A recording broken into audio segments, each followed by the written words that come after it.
Okay, we're rolling whenever you're Okay. I'm Adam Gorney. This is John Garcia Jr. We're talking ACC football recruiting with national recruiting analyst Adam Friedman.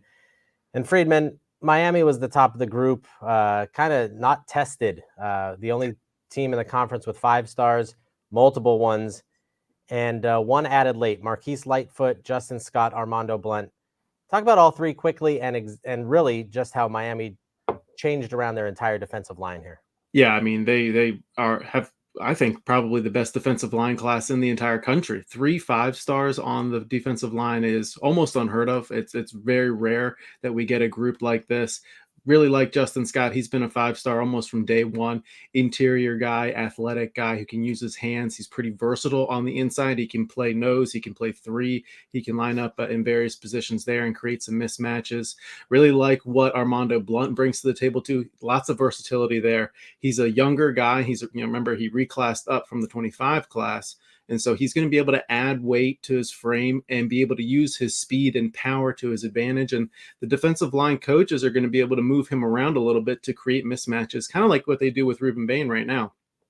And then a late add, Marquise Lightfoot, blew us away at the All-American Bowl and in the practices there. He was in the backfield constantly, played with much more power than we're used to seeing him play with, and played with a kind of a sense of urgency that we were hoping he would play with really throughout his career. So this group is just fantastic. I really like what Miami's doing with this group.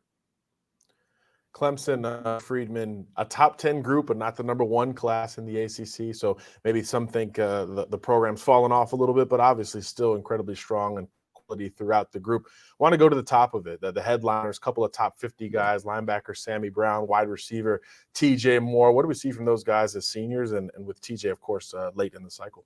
Yeah, we've been scouting both of these guys for a long time. John, and you and I have talked a lot about them throughout the over the years, really. Sammy's a guy who we put under the microscope almost from day one. 6'2", 230 linebacker, tons of accolades in high school, and really productive on both sides of the ball, really a wrestling champ as well.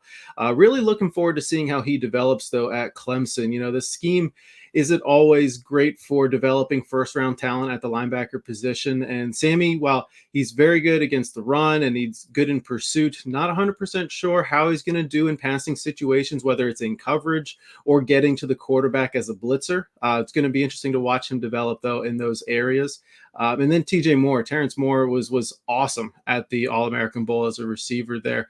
I think he was probably the number 2 receiver out of the whole week, right after Jeremiah Smith. And, that reflected in the rankings.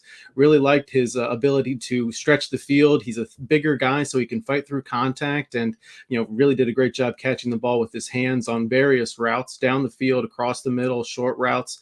Just a reliable guy who I think is going to be able to challenge for some early playing time when he does get to Clemson. Let's finish with Florida State's class. There were some misses late, and that has become maybe a storyline in itself, fairly or unfairly, on closing on 5 stars. They lose KJ Bolden and Armando Blunt, but still a very talented class, a lot of skill here. Charles Lester on the defensive side. And then maybe one of the more interesting quarterbacks in this class, Luke Kromenhoek, who could make us look foolish for putting him as a 4-star because he has first-round projection and ability there. Yeah, a huge arm on Kromenhoek. I really wish we were able to see more of him during the recruiting process, but his film is pretty impressive too. He can toss the ball all over the field.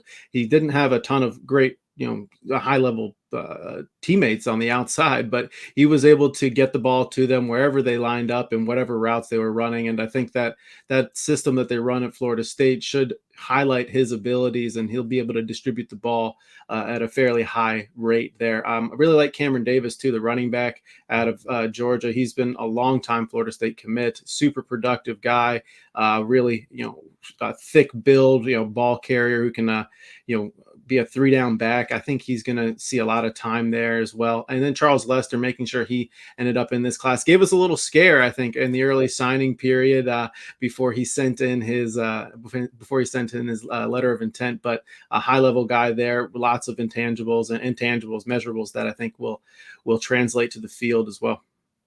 All right, that is national recruiting analyst Adam Friedman here talking ACC football on Rival Signing Day Show.